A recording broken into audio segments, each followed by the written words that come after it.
that before the treatment, we have patients who had a CD4 count of less than 50 and now are having an increment in their CD4 levels.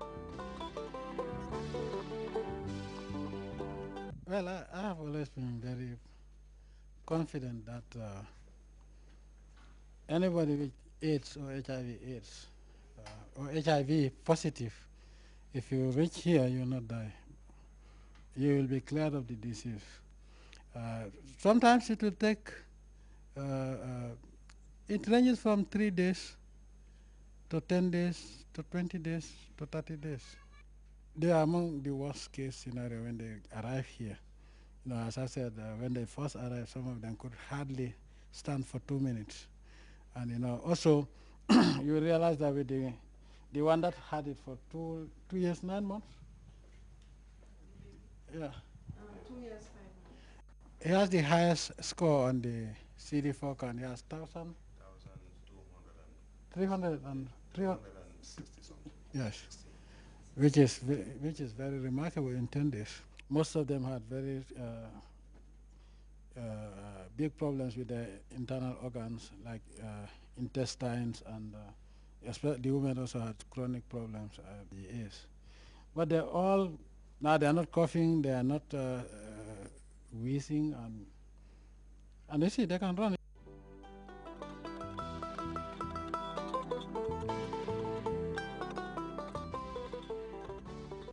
So the powers come from Allah, the inspiration is from the Quran that you have to be of service to humanity. You know, you cannot pay Allah with money. You cannot offend Allah directly in most cases. But you can offend Allah by offending humanity, doing wrong, evil things to human beings. You understand? So if you do good things to human beings, you are serving Allah, and that's the inspiration.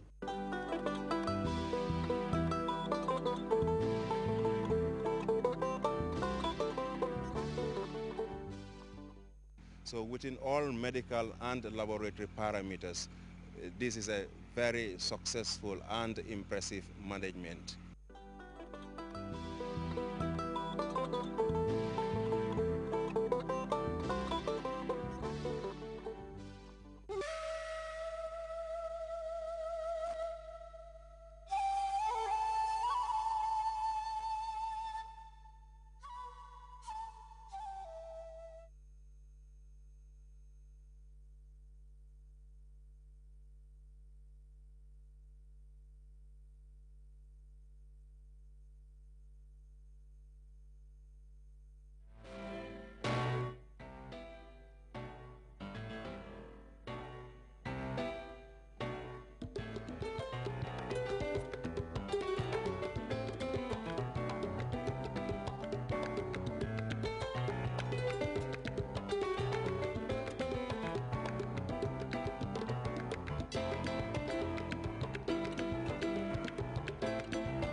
year 1965 is symbolic in the history of the Gambia. It marked the birth of a new nation and the birth of a distinguished son of the land who has had tremendous influence over the lives of his compatriots.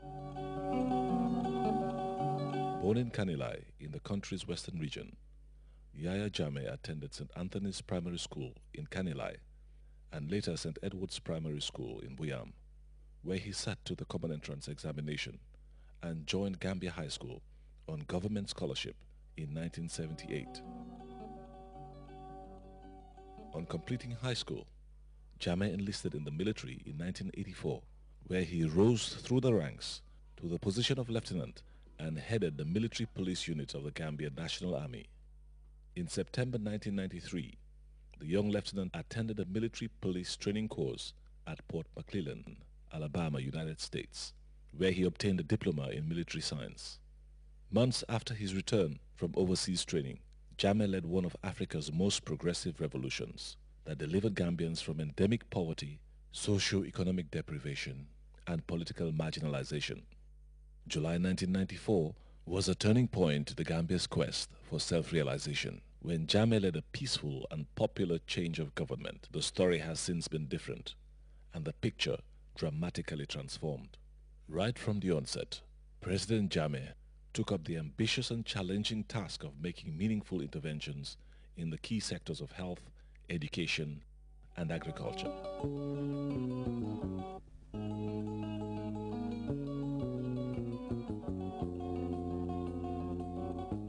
An unprecedented number of health facilities, including the famous AFPRC Hospital in Farafenye and the Suleiman Junkung Hospital in Buyam, sprang up in all parts of the country, filling an ostensible void in health service delivery. The doctor-patient ratio witnessed a tremendous increase, and for once, the national rates for child and maternal mortality and morbidity were brought down to a record low. In HIV, there are two things that we look out for: the CD4 count and the viral load. In a fit of extraordinary endowment, Jammeh amazed the whole world when he announced his ability and willingness to contribute to treating patients living with HIV and AIDS. I can raise my hand, and I raise my hand to be challenged by anybody, call a professor or a scientist, who knows AIDS more than I know. There's nobody today. The potency of his special therapy soon attracted scores of people from far and near who had found at last in a man gifted by nature. HIV and AIDS had hitherto baffled the conventional world of science and medicine, and even the president's detractors could not help wondering in bemusement as Jammeh continued to render a rare service to humankind. As a leader, your statement must be clear to everyone. There's no ambiguity.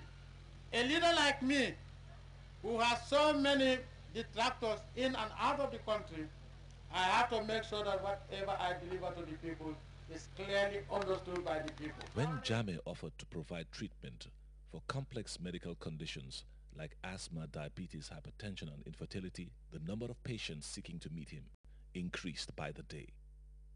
Beneficiaries of this robust regime of treatment are a living testimony to their efficacy.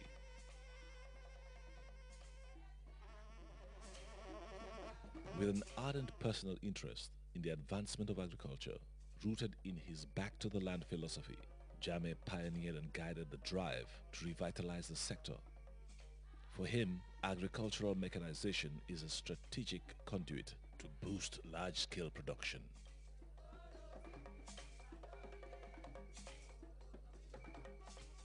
In a bid to diversify agriculture and ensure food self-sufficiency, the president has personally acquired heavy-duty farm tractors and other machinery for farmers across the Gambia. As a dedicated farmer himself, President Jammeh operates massive agricultural projects in his home village of Kanilai and in other parts of the country. From vast fields of perennial crops and extensive orchards to big gardens of vegetable produce and a wide range of animal breeds,